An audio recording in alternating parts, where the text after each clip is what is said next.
Well, yes. I mean, I don't think that anything would necessarily prepare you for this, um, because the lack of control over the situation, it's kind of like looming over all of us, and there's like only so much that you can do. And definitely, like for me, my job is, I quit my job as a director of a literary nonprofit last year in June, and so I've been working basically as a freelance writer.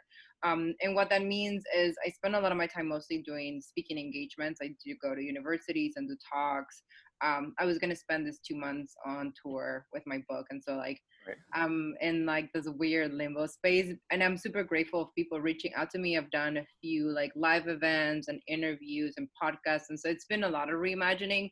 Definitely, though, I do think that as a writer, I have tools in place to deal with this level of isolation. Like I spend Saturday probably like 6 hours reading, just like sitting and reading. And I'm fine with like a book in a sunlit place and tea, and I can stay there and I don't feel this insane anxiety. I think it's also been like, it's been harder to concentrate. So now this is going to be the third week of isolation in San Francisco. And so I've started noticing things that I need to do for myself, like not check the news for like a couple of days. Yeah. It's just like, it just doesn't really do anything. Like I'm like, do I have to change anything of what I'm doing with the news, or is it just like feeling my panic and my own fear? And it is just feeling my panic and my own fear many times. And so unless I'm like, well, I am subscribed to, San Francisco has a texting thing and I'm subscribed to it. So if I need to know anything that is going to change the way that I'm interacting with the public or whatever, they're going to let me know. So I'm trying to just take at least 1 or 2 days, like without news, and then seeing him again. And then, because otherwise it feels like your entire world is just revolved around it. But I do have internal resources. So I spend a lot of time like I'm doing research for a new book. I'm reading a lot and writing. I think it's harder than reading. Definitely, I have written very little, but I'm trying to read a lot. Yeah. Well, I was going to mention, like, I feel really fortunate for a number of reasons that I'm able to work right now, just because it's Mm-hmm. like I feel fortunate to have income, but also just to have something to do. Yeah. Um, my girlfriend's a hairstylist, and she's probably not going to be working for a while. And Mm-hmm. I feel so bad for her because she's just at the house, like checking the news and Yeah. filling in projects and stuff. But it's just so hard to like be at home in a lot of ways. I feel like Sunday was the first day I was like, I really want to be somewhere else other than at the house. Mhm. Yeah. I mean, I'm staying with my girlfriend too. And she has to work, like she works at museum art center, so she still like it's working. And so her schedule is way more packed and more structured around kind of like 9 to 5 still. Mine is not, especially because I was gonna be on tour. But I'm someone who loves having projects, and so like I'm doing a bunch of stuff around the house. Like I'm cooking a lot, and I'm doing things that take a long time. So like I make sauerkraut, and her and I make kombucha, and we were making. So I think that those things, and I'm gonna try to go and get some herbs. Like I mean in a very very apartment building, Right. but I can get some herbs, and I started feeling. I feel like now I'm getting better at like, oh, those are the things that I need. Like I really need to just hone in very specific in like details. So what that means is like having projects like sauerkraut, it's good because I'm doing something that is going to grow and it takes time and I have to check it every single day. So I feel like I'm doing something, and then at the end, there's going to be a delicious product that I can eat. And it's like, I feel that actually being invested in something that's growing at a time of such devastation, Right. even if it's so small, feels like I'm putting my attention in something different. I don't know. It just feels comforting, I guess, to me. And we're also making kombucha. And so I think that the cooking projects have been really helpful for me. And then also like I dress up a lot. Like when I say that I do speaking stuff is like I usually go in like full face. And I go to universities like, and when I say full face for people that don't know, it's like kind of like draggy really intense makeup, a lot of wigs. And so I also have that in my creative practice. And so here around the house, like when I'm feeling kind of in a little loop of like what to do, or like, you know, just like that strange little loop I feel that sometimes we fall into, I just pull out a wig and like some makeup, and like I'll go to the kitchen and like make something. We have dance parties in the kitchen with my girlfriend. I'm lucky that I'm in quarantine with someone that I love and that I get to just like hug and touch. I feel like that's been really big. But I'm making up stuff. Like I'm also using drag as a way of connecting with myself and not just being in my sweats all day. Just trying to at least like do something like that, even if there's no audience for it other than myself and my girlfriend. But it's about like, I think that a lot of us have to refigure it out, how to be with ourselves and how to pay attention to very small things. I think it's been helpful because watching the news every day is just like, the stuff that you focus on really grows, basically. So if you're focusing on the news all day and the panic, that's going to grow. And so I'm trying to just like take a step back and doing little things. Like we have something in Colombia, I'm Colombian, and we have something similar to what the English have at 5 p.m. They call it tea and we call it onces. And we have like chocolate with like a bunch of breads and cheeses and stuff. And that's a very Colombian thing. And so what I'm doing now, it's at 5 p.m. She's still usually working. And I made this like elaborate like fruit salads and like, and it's just like, it takes like 40 minutes to make, and it's great because I'm paying attention to just like slicing the fruit in a specific way and arranging it pretty, and so it's like very small things, that before I would just be like, whatever, here's a fruit salad, go. But now I'm trying to make it pretty and like, it's just like paying just close attention to very little things. And I think it's harder right now because we are so consumed also by the internet, and a lot of our things now are going into the internet. And so I'm trying to both be connected, but keeping my own rituals and what I need for myself also very much alive, and connecting with that more. No, I like that. Just because I feel really fortunate. You're talking about just having someone in your house that you care about. Like I feel really fortunate to also have that, because we've been living together for a little over a year, and I kind of am really worried. I'm not worried. I would be worried about what condition I would be in if I wasn't living with her, because I never was really like cooking.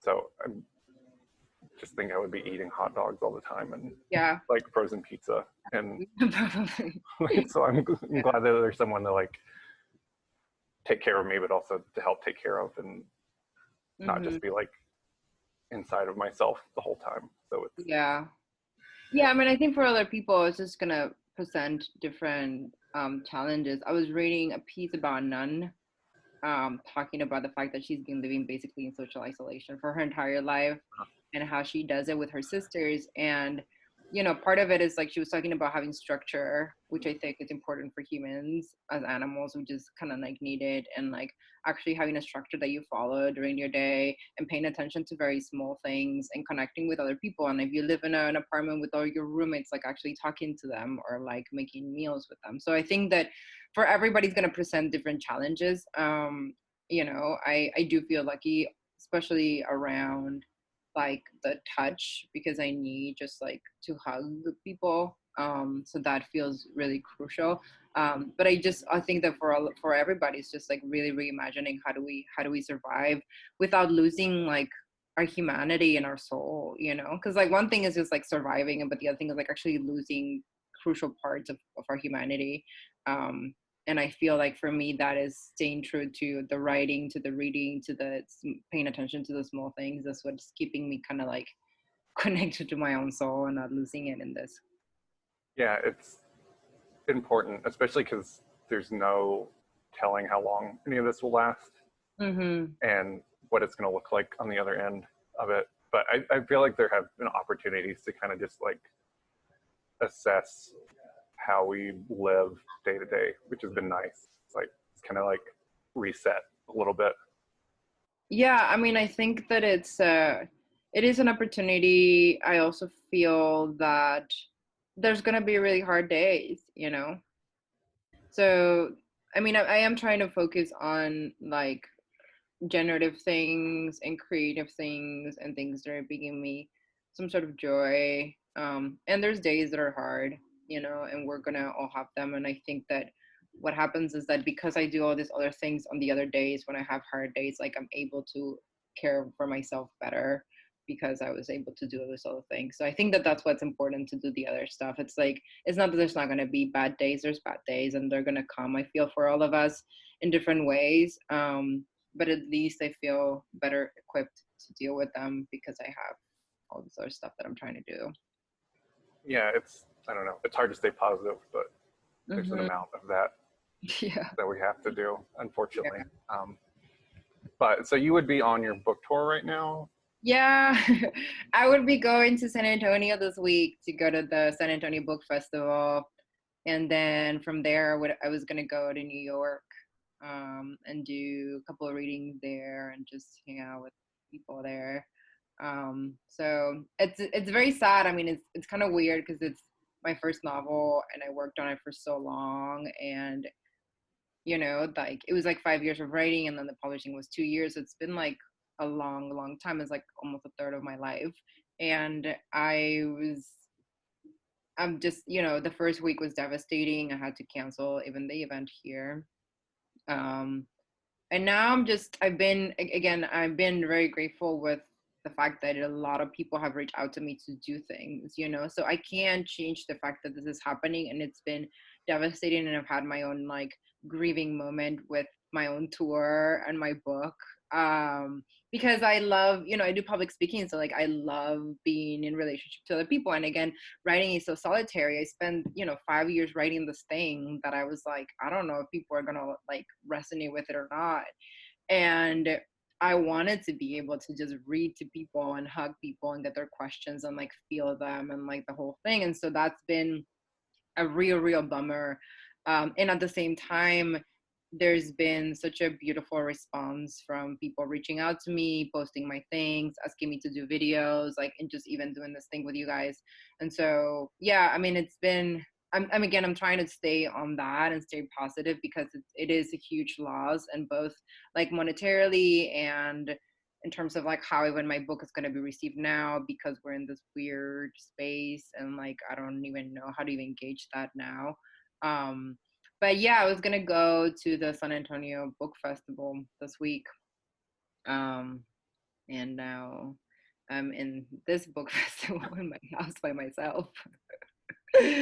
Yeah. Well, it's tricky because I feel like, I don't know, I'm going to make a lot of assumptions right here about just how authors approach book tours. Like, I think they're like really excited for it. I would think as a debut author, you would be like especially excited Yeah. to do tour for your first book, before you get like jaded with everything and down the line if that happens. But I really like, and there's time like for us as a bookstore, like events can be really hard. Like there's a lot of planning that goes into them. Just like logistics are really hard, and then like the actual act of like putting the event on that night can be difficult depending on a lot of things. But then it's always nice when the author gets there and gets to talk and answer questions, and like we get some one-on-one time with them to talk about their book and what they're working on. And so it's been like a bummer for us not to have authors in the store, or Yeah. have people that are just like passing through town and coming in and wanting to talk about books. So this has been fun to like have some time every couple days to talk to people Yeah. about books.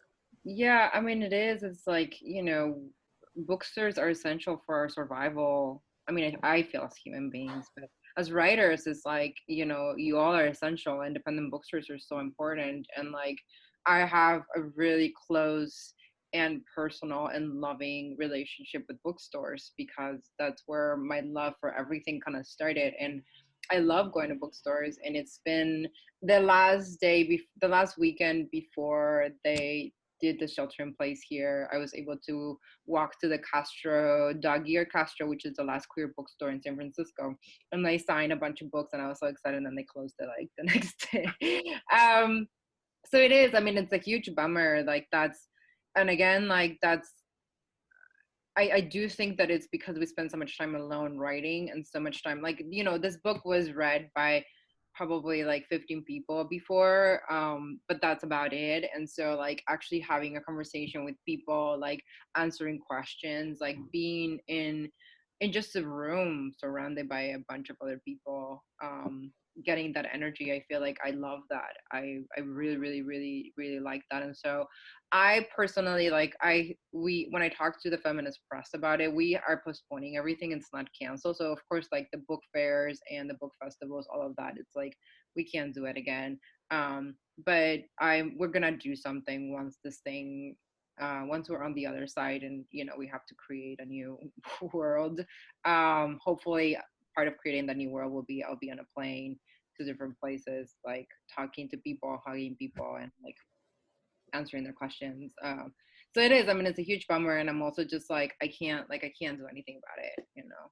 Like, I'm trying my best to just like do the things that I can control, which is like video and talking, and like I'm making cute things about it. And I was part of the drag show this past like like a week. Last week I was part of a drag show. My friend Grace Towers, who's a drag queen here, was going to be part of my book release. I was going to have two drag queens do a church drag show because the book takes place in Miami and part of it is the Evangelical Christian Church. So they were going to do a church drag show and we didn't get to do the church drag show. And so I was part of a drag queen show, and it was wonderful because, you know, it was like 12 queens trying to get online on Zoom and trying to figure out how to post their music, and like, you know, and then the day off, it was like we had so many technical difficulties and everybody was like in their house and like full face ready, and like it was just, I think it's, you know, it was really sweet. It was really really sweet, and we did it, and I was the only storyteller there, and it was just really really sweet. So, you know, like stuff like that. But it is, I mean, it's horrible, and I know a bunch of people are dealing with their own set of losses around their own creative practice or other things, you know. So yeah, it is. And right now, like, I'm doing other stuff to be able to support local bookstores, because you all are so essential to writer survival. Well, thank you. Yeah. One of the things I think is really what caught my eye about your book originally, before I even like looked at anything, like I think the Feminist Press did an excellent job with the cover of your book. And I don't have I should have had a copy next to me. Here. Yeah, it's just like beautiful. And I think it's one of those books that really lends itself to being discovered in a bookstore. If somebody sees that cover faced out on a shelf, like I think that's, like, it would draw me to it. It did draw me to it. And so that's been the part that's been trickiest for us amongst so many things, is just like how to get people the opportunity to discover stuff in the store. Because they can look at our website and browse, but it's not the same as like having something in your hands. And Yeah. I mean, I don't think that experience is translatable. You know, I mean, and I felt like that even when with ebooks, like I don't have any ebook situation no. At all, and it's mostly because I like the experience of going into bookstore, walking around, holding it in my hands. Like that is an experience that it's not translatable to the internet. And so I think that it's, I don't know, to me, it's more like there are things that we're just not getting, and that's okay. And we just have to let those go in the meantime, you know, like the experience of browsing through a bookstore, but there could be a parallel to it, not an exact translation, basically. Right. And so like, that's where all of these things I think are doing. And I've seen people just do like, oh, here's the featured like writers of this. So like people may be able to see stuff that they haven't seen. Yeah. And the cover, it's like, we worked with the Feminist Press on the cover for like a long time. I'm someone who cares a lot about aesthetics. I think that the way that a book looks is huge. And I love books. And so I was very much part of the design of the book too. And then my wonderful editor, they suggested the foil, which I think is perfect for it, and it shines. People can see it. It shines. So it shines, and so it's nice. It's pretty, and I like the very basic, like simple color palette. Yeah. Well, they have such like a great reputation, and as far as like, I don't know, I'm a big fan of small presses. I feel like you can find a lot of like interesting stuff through them, especially like debuts. I feel like that's where the real gems are for the small presses, and Yeah. their ability to like support literary debuts. Yeah. Really important. And Feminist Press for a long time. It's just been so, everything they put out is of interest. Yeah. And how did you end up with them? So I ended up with them because of Michelle T. Michelle T used to have the job that I used to have. And so that's how her and I met. She used to be the ED of Radar, and then I was the ED of Radar. And she's always been really wonderful and supportive of my work, and she's always really liked it. And she had the Armistice editions at the Feminist Press, so she was doing that with them. And she asked me she's like, well, she knew that I had been working on a novel. She's like, what's up with it? Like, did you sell it already? And I was like, no. And I was going through a lot of like personal upheaval stuff. So I was like, I couldn't even deal with like trying to figure out the book. So she asked me and I was like, sure. And I was like, I didn't even think that nothing was going to happen with the book. I had tried to shop it a few times, and the agents were mostly really anxious and comfortable with the use of language, with the mixture of both languages. And so I felt that there was a lot of anxiety around it. And so I was like, I can't deal with this right now. So I thought nothing was going to happen with it, actually. And then she was like, well, let me just like take it to the Feminist Press and see what they think. And I was like, sure. And they loved it. And then we just like went from there. But it was definitely Michelle T, who's just such a generous badass. And she's done so much for so many queer writers, including myself.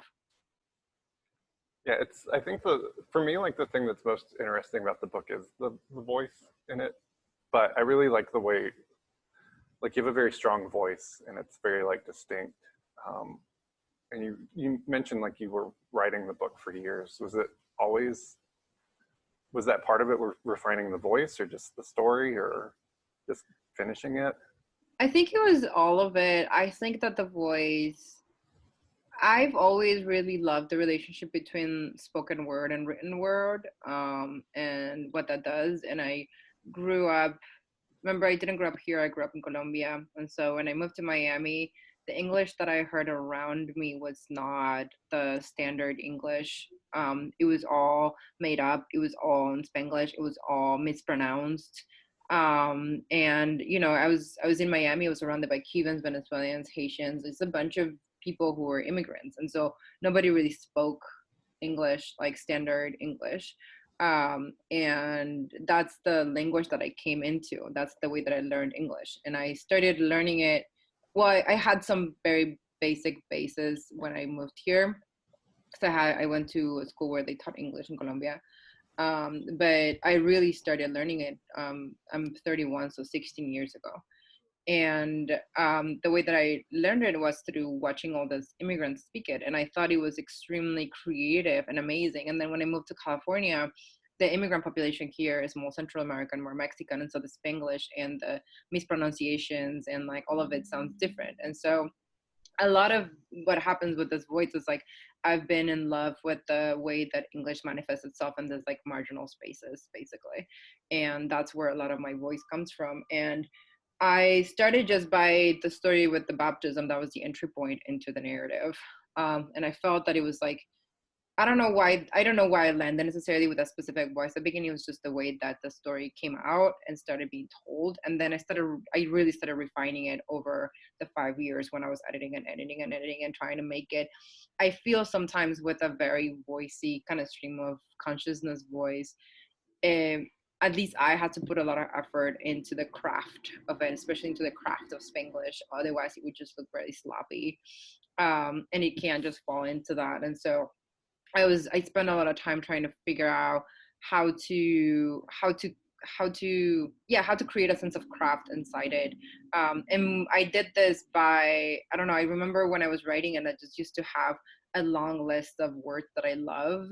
So if I would like overhear something, my grandma, my mom, so if I would overhear them speaking and saying something that I like, I would write it down. So a lot of the development of the voice came through sound. Um, Things that just sounded beautiful to me or just like really stuck out. It wasn't what the actual meaning of the words meant, where it was just like how things sounded and the phonetics of things. And I love the way that immigrants mispronounce things, make up words, translate the idioms straight from English and Spanish. Um, and I know this now in retrospect. At the time I was just like, oh my god, I just love this way of approaching something, and I just read more writers that were doing some of that. And that's kind of the entry point into the voice of the book. And I kind of get the impression, do you have like a love-hate relationship with Florida, or is it? Yeah, I mean, I don't really like Florida, Okay. at all. There's people there that I like, and there's like a culture there that I like, and I think South Florida is very different from the rest of Florida. The moment you start driving up, it's like redneck town, and it's like pickup trucks and Confederate flags. But I was also not in the center of Miami. I was in a suburb where a lot of really conservative Christian, like Venezuelans and Colombians, who just want so bad to assimilate, live. And so, but Miami, it's an amazing place. You know, Miami is an insane place where nobody speaks English. Nobody speaks English, and they don't even all speak Spanish. It's like this mixture of, there's a lot of Cubans, there's a lot of Haitians there, and you just have this beautiful mixture of cultures in there. And so that part I really like. And now when I go back, I just mostly spend a lot of time with my mom. I don't really go, but when I first moved there, it was just the most horrible swamp place in the world. I was coming from this big city. I grew up in a huge city. Bogota has 8 million people. I think now it has 10. And I grew up in an apartment building, and I was going to parties when I was 13 years old. And then all of a sudden I was in a suburb in Miami with this Christian people around me, and I couldn't go anywhere because there's nowhere to go. It's a suburb. I didn't even know what suburbs were. I had no idea about anything, I was like, cool, we're going to the US, like, it's the dream. And then we arrived and it was just like so shitty. So yeah, my relationship with Florida, it's like, I don't really like it. I think Miami's a special place because immigrants have made it a really special place. So it has beautiful, beautiful things. But Florida overall is just like, sorry, people in Florida. Everybody who can be watching this knows that Florida is kind of a dump. It's funny. So that's always been like my thought about Florida. I haven't spent much time there, except like a couple vacations maybe. But my mom grew up in Miami, but her experience with it's like completely different than what anybody now would be. Like, she's all I ever hear about her talk about is how much it's changed. Yeah. Since she was in high school. But my girlfriend grew up on Marco Island. I don't know if you know where that is. The other side of, yeah. And how weird that, she just talks about how weird it was. But I think it also, like, having, like, she wasn't born there, but like all of her formative years were spent there. Like, she has an affection for it. Maybe not the island exactly, but like she spent a lot of time in Miami because that's where people were. Yeah, the culture is in Miami. Mm-hmm.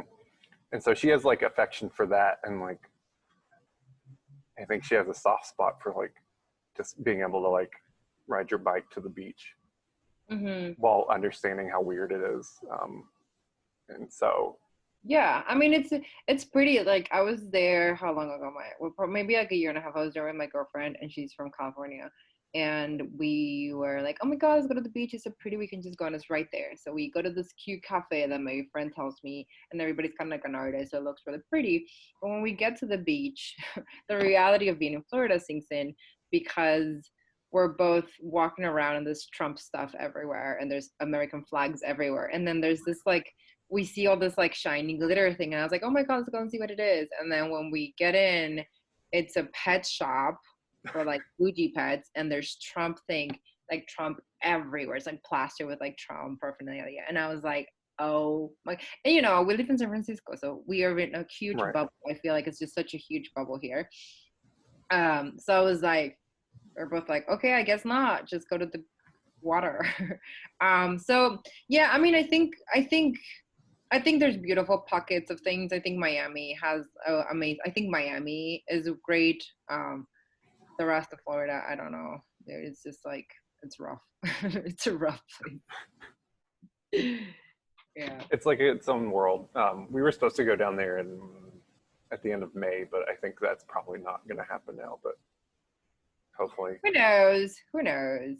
I don't yeah. think so. Maybe. Let's be hopeful. I really just want to be on a beach. We were supposed to go to Puerto Rico a couple weeks ago. Oh no. And Yeah. Things happen. My sister was supposed to be in Italy right now. She's yeah, like, well, that's yeah, I it. can't wait to have like a real vacation. So Well, it's making it for us to really value things. Like, I can't wait to just go down my local queer bar here and be at a party and hug my friends, you know? Like, I'm like, just the fact that I could just go and be with my friends and hug them, like, that's huge, you know? And I do think that it's making it, like, I dream about hugging them, and it's making us not take stuff for granted, you know? Like, very little things like this beautiful, but the stud is like one of the last queer bars here, and they do amazing things, and I'm missing it so much. And I probably go like once or twice a month, but it's just like now I'm just so sad, and I go out and like people are just in their sweats, and I'm like, I want to see a drag queen in real life, please let me see something pretty. But now everybody is wearing just Patagonia jackets and flip-flops. I guess not flip-flops here, but just like their sweats. right. Pretty sad. Yeah. The saddest thing of everything is the aesthetics in the public sphere. It's horrible. Nobody cares.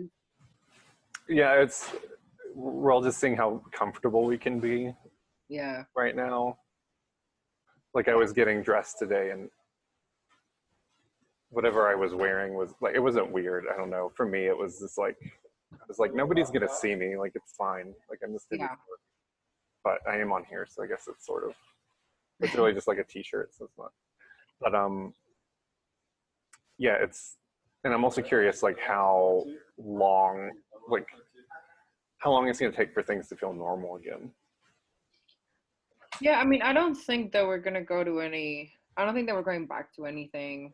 I keep thinking about how like we're hitting rock bottom as a species, and we are just gonna have to rebuild a lot. And I'm kind of being hopeful that the rebuilding will be outside of all the systems that have brought us to this place, you know, in the first place. And also that this level of seeing how the most vulnerable people are also the ones that are like doing their groceries, picking their fruit, like will change the way that this country has approached everything, race, class, social justice. So I mean, I don't know how it's gonna look. I'm hopeful that more people, I don't think that the mainstream, I don't think that this government, and I don't think that the overall American population will do this, period. I don't think so. But I want to believe that a lot of people are really paying attention to the inequities. I mean, the class thing, you cannot ignore it. You cannot ignore class anymore. Like, at least here you can't. The only people that are out on the street are homeless people. The people that are actually working are the people, I mean, that are exposed to things are black and brown people that have to go to the grocery stores. And so, you know, the people that are delivering, like I haven't ordered anything, but I ordered delivery like last week. The person that came was an immigrant. And so, and you know, all the nurses and doctors. And so I think that I'm hopeful that this is making evident really how capitalism was never the way to go, you guys. Wake that up. And how do we go from there? You know, and it doesn't have to be any like, I don't know, like I don't want to get caught up and try and discuss like socialism, communism, or any of this stuff. It's mostly just like, how do we create anything? It doesn't matter the name of it, to just really redefine what we're doing as a human race. Right. You know, he really redefined like who are the people that are most vulnerable, and how are we constantly like demonizing the people that are right now basically like making it for us to be able to eat and exist in our apartments. And so I'm hopeful that some of that, like, this is just like so evident. It's just incredibly evident right now that that's what's happening. And so I'm hopeful that more people will pay attention to that, and that what's going to happen after this is going to be a rebuilding, and the earth is getting some breath from us. I love seeing the videos of like goats taking over towns and like Scotland or something, and like here are the raccoons, and like, you know, animals are like, oh wow, 1 billion people inside their houses, you know, let's go have a party at last. And the ocean and the air, and you know, and so like it is, I mean, there's the people in Colombia have been paying attention to how they're dealing with it, and the mayor of the capital, which is where I'm from Bogota, she's amazing, and they implemented really drastic measures from the beginning, even though they don't have as many cases. And one of the things that she was saying in press was that we really have to redefine the way that we live, that this is like a wake-up call from nature, that we have to redefine and really look at the way that we're living, because we cannot go back to the way that things were. And I think that that's what's going to happen. It's like, we're not going to go back. And this has been, we're all basically first going to have PTSD from this shit, who knows for how long. Right. Because like, this is really like collective trauma that is going on for months for everybody. And of course, like everybody and like experiences it differently. But I want to believe that we're not going to go back to anything, that we're going to have to rebuild. And that's scary. That is really scary, but it's opening an opportunity for us to do something different. Yeah, that's my hope too, that we learn some lessons from this. And like, I mean, I'm hopeful, or otherwise we're just gonna live in an autocracy, and like we all developed an underground culture, if that's the case, and a black market where toilet paper is the currency. I still don't understand the toilet paper thing. I don't either. I don't have a lot. I'm constantly just getting one roll whenever I can and see it, because I don't know what happened with it. But if that's not the case, if we're just going through, if we just keep going, we just don't learn anything, and we just keep going, then we'll develop an underground like scene, and you know, a black market full of toilet paper. Yeah, I feel like we were discussing like if there should be somewhere, if we want like a social safety net and like healthcare and things, like there should be somewhere we can go to get those things. And Canada. Yeah, I guess so. I don't know if they'll let us in. Germany. Yeah. Somewhere easier to get into those places, but yeah. But we'll see. Fingers are crossed, I guess. But no, I feel hopeful that there are people taking stock. Like even the things that used to like day to day give me anxiety seem very like unimportant. Yeah. Now. Yeah, I feel you. Well, it's like, well, death is looming over us. So should I be worrying about this? No, probably not. No, and it's been like, it's also like I've been, I mean, I guess there's still time for like society to completely unravel, but so far it's just been kind of like boring, and people have been seeming, at least in like the people I know, my friends, my family, people have been taking care of each other. Yeah. And that's been reassuring. Yeah. I see that too. And I see here a lot of volunteers, a lot of people volunteering to get groceries for older people. Mm-hmm. I checked in with my older friends who have HIV too, to see if they needed anything, and like I'm constantly checking in with them. And you know, like I feel that some of us already had some of these networks in place, and we're just tapping into them and making them strong. Definitely the queer community has known of this, and we just have networks that we can activate. And I felt it immediately, because everybody, like in the first week I had applied to 1 million artist relief funds, to just like, there's all these things that are happening, and I'm very interested in that. I'm very interested in the networks that are being created. I'm very interested in the way that people are showing up in very small ways, but that has a huge impact, you know, like again, just little things, like even with the people that we're close with, if we're living with other people in the same house, like I am, and just trying to be more kind and loving, you know, like things that before would maybe create some friction, now I'm just like, let it go. or on the street, you know. I'm actually like, I'm usually, one of the things about San Francisco is like everybody's so like happy and people make fun of the California for people just being so lovey-dovey, and it's been really grim to see. And I am, you know, I come from a city that is not like that, is very aggressive, is very like New York. I've walked around, and one of the things that's been the saddest is seeing how people's fear just really shows. So I've been trying, I can't believe that I'm the person who's trying to smile at people on the street, because I'm usually just like, what are you doing? But I've been trying to just like put some of that, like, well, we don't have to be in close proximity with each other, but like, you know, like, hello, fellow human. I hope you're okay, you know? But this like fear, it's like, it's really hard. And that's, I think, part of us not losing our humanity, you know, not losing how we respond to other people, our kindness and our generosity in the ways that we can, while still like being able to protect ourselves. So I think that that's there. Yeah, it's been good to like tap back into that, I think. Yeah. Especially like when you're talking about like networks and communities and things, I think it's important to remember that. I think I'm somebody who tends to be very introverted. Mm-hmm.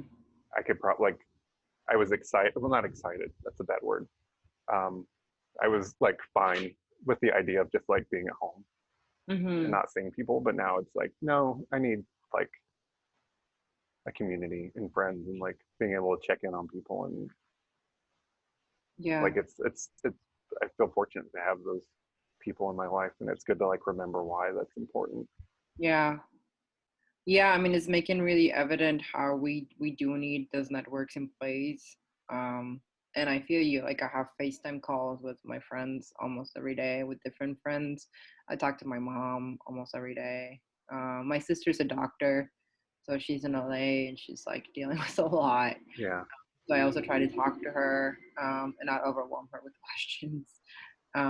But yeah, like, you know, definitely like my friends are a huge part of how I'm staying grounded, and just calling and laughing at whatever shit, you know, just like being silly with them, and like I actually like tapping into other parts of myself of joy and silliness and like quirkiness is important. And I can do that with them, and we're just like making up things. Like, I have a friend in New York who's a cartoonist, and she's gonna help me do cartoons for the book.